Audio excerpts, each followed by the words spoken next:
Decifrando a Vítima de Racionais, né? Que é a música A Vítima Racionais. Sim. O acidente que marcou a história do grupo.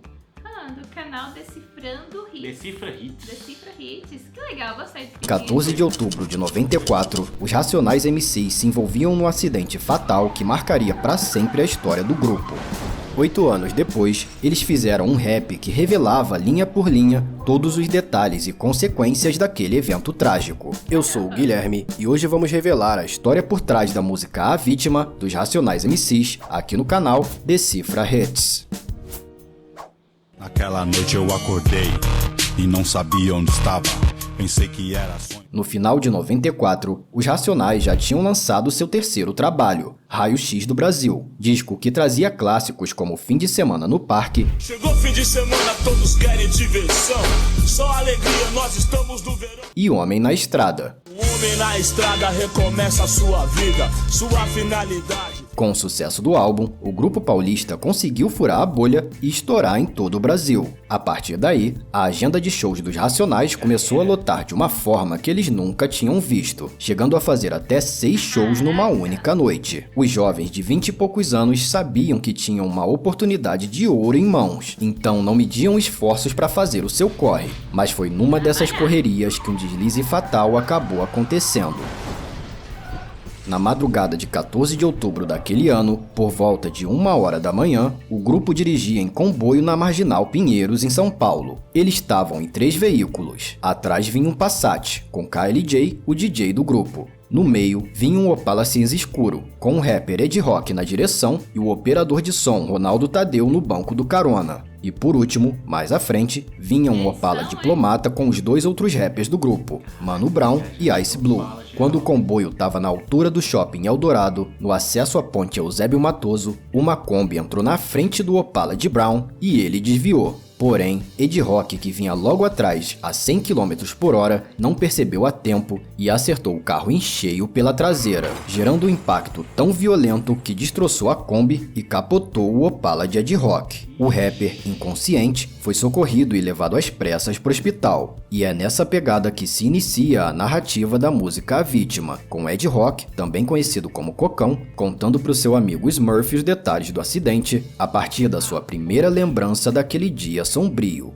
o hospital. Naquela noite eu acordei e não sabia onde estava.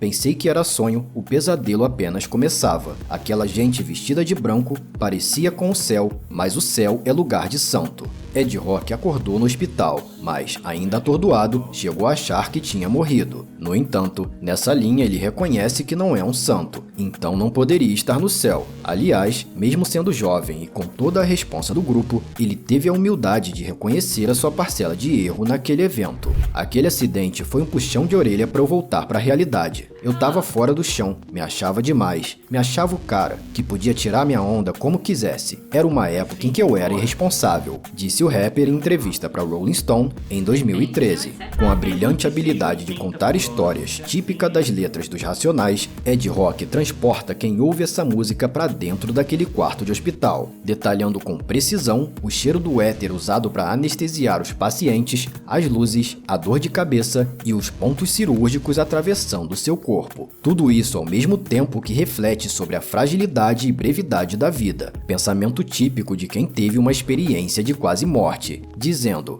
do que adianta você ter o que quer se num piscar de olhos Você é furado igual peneiro, sem valor numa cadeira de roda. Nesse momento, a canção traz uma amostra da genialidade de KLJ, um dos maiores DJs do hip hop brasileiro. Ele usa uma técnica chamada scratch, na qual o DJ manipula o disco enquanto ele gira para reforçar o ritmo da canção, ao mesmo tempo em que ele insere trechos de 2 outras músicas dos Racionais no meio da batida para completar o sentido da história e o sentimento da narração.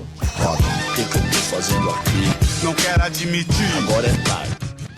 Ao acordar, Ed Rock estava confuso e ainda não lembrava do que tinha ocorrido, mas seu parceiro Ice Blue, que estava no Opala da frente, relatou toda a cena na letra. Mano, foi um arregaço na Marginal, você capotou, teve até uma vítima fatal. A vítima era Osaías de Oliveira, de 21 anos, o motorista da Kombi. Nela estavam 8 pessoas da mesma família. Eles retornavam de um culto evangélico quando ocorreu a colisão. No documentário Das Ruas de São Paulo pro Mundo, Ed Rock contou que após a batida, a Kombi perdeu o controle e acertou um poste em cheio. E como naquela época não era costume usar cinto de segurança, o motorista bateu com a cabeça no volante. Osaías foi levado às pressas para o Hospital das Clínicas em estado grave, e às 4h35 da manhã, ele veio a falecer. Todos os outros 7 passageiros da Kombi também ficaram feridos e foram levados para o hospital. Dentre eles, a mãe de Osaías, Eunice dos Santos de Oliveira, de 43 anos, o irmão dele, Oséias, de 19 anos, que teve que passar por uma cirurgia no cérebro, e a esposa de Osaías, Regina Vera Nascimento de Oliveira, de 17 anos, que estava grávida de 2 meses. Felizmente, Regina sofreu apenas ferimentos leves e não houve nada com seu bebê.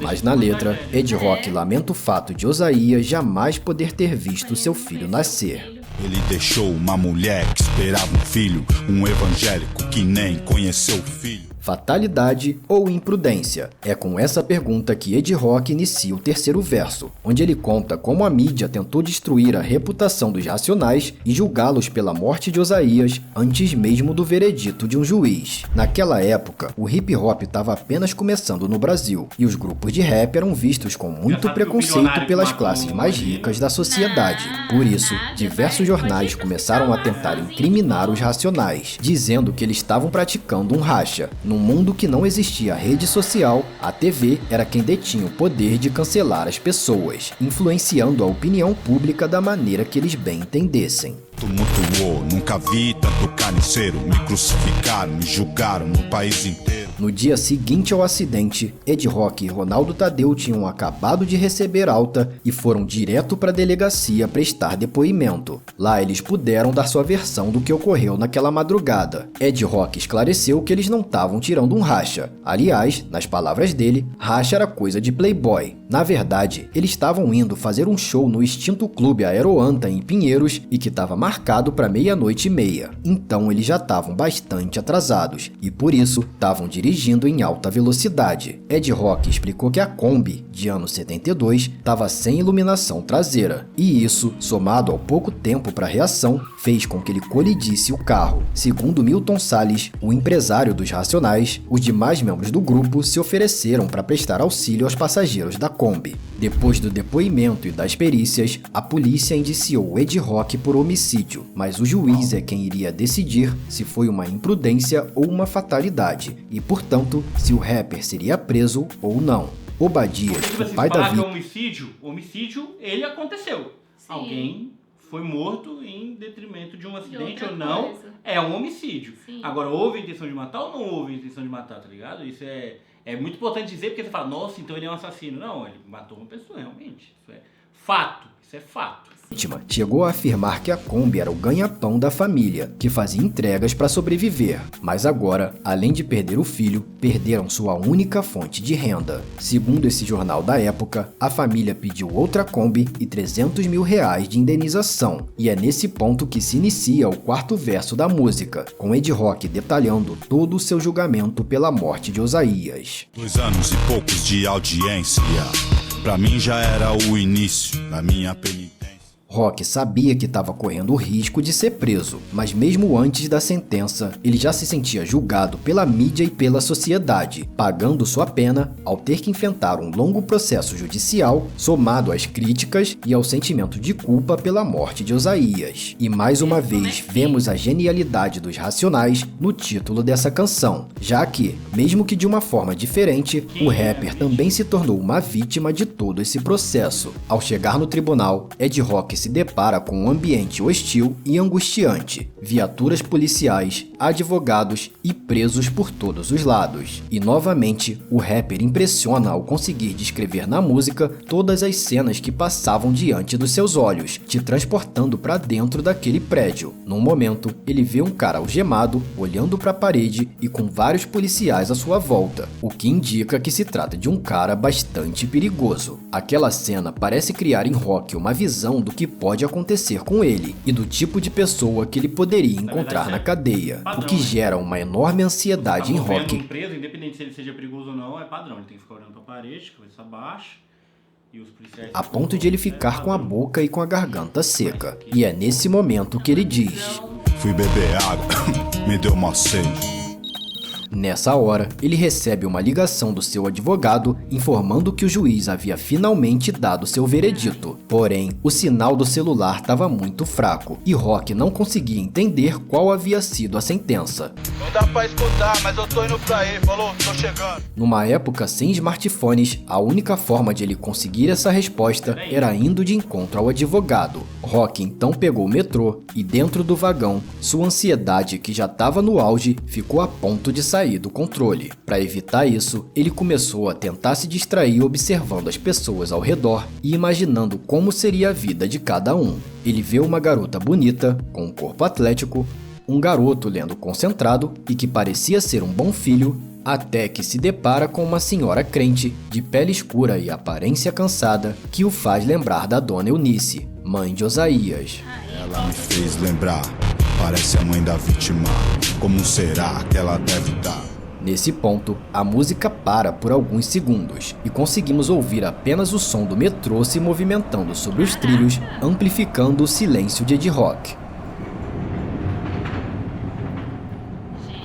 Provavelmente, esse silêncio foi deixado na música como uma forma de prestar condolências e respeito à dona Eunice, além de servir como uma resposta à pergunta que Rock havia acabado de fazer: como será que ela deve estar? Demonstrando que nenhuma palavra poderia descrever a dor da perda de um filho. Depois de um silêncio de mais de 10 segundos, ouvimos o som da porta do metrô se abrindo, e só então a música retoma, com Ed Rock revelando o endereço no qual ele havia acabado de chegar. Caramba, velho.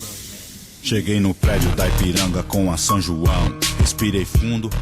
Rock provavelmente estava se dirigindo a esse edifício, o qual ainda hoje abriga alguns escritórios de advocacia. Mais uma vez, a angústia e nervosismo tomam conta do rapper, e novamente ele tenta se distrair observando coisas simples, como um aviso de proibido fumar na entrada do prédio. Ao entrar, ele se depara com um porteiro simpático que o faz lembrar de seu pai, e isso provavelmente gera em Rock uma cascata de lembranças e sentimentos de culpa por imaginar a angústia que seu pai teria ao ver o filho naquela situação.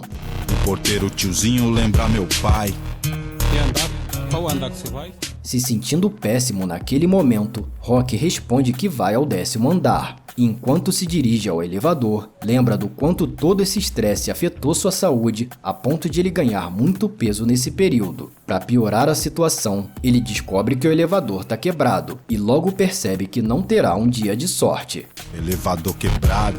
Tem dia que é melhor não acordar, que dá tudo errado. Rock então começa a subir as escadas, contando cada degrau como uma forma de controlar a sua ansiedade, o que parece não surtir muito efeito. Ele sente uma presença maligna naquele lugar, como se estivesse sendo observado, enquanto um calafrio percorre sua espinha. Rapidamente, ele perde o controle da sua mente, que o transporta para aquela cena que ele não queria lembrar, tendo flashbacks do dia do acidente, da sua tentativa frustrada de pisar no freio, da Kombi completamente destroçada e principalmente da vítima. Após longos anos de julgamento, Ed Rock finalmente recebeu sua sentença e falou sobre ela numa entrevista para Rolling Stone, dizendo: "A gente paga pelos nossos erros. Paguei pelo meu erro. Foi perdida uma vida, e a vida não é uma brincadeira. Continuei vendo a família da vítima nas audiências judiciais. Me coloquei no lugar deles. Paguei com o dinheiro que o grupo arrecadava com shows e me emprestava. Mas a vida de uma pessoa não se resume a um valor."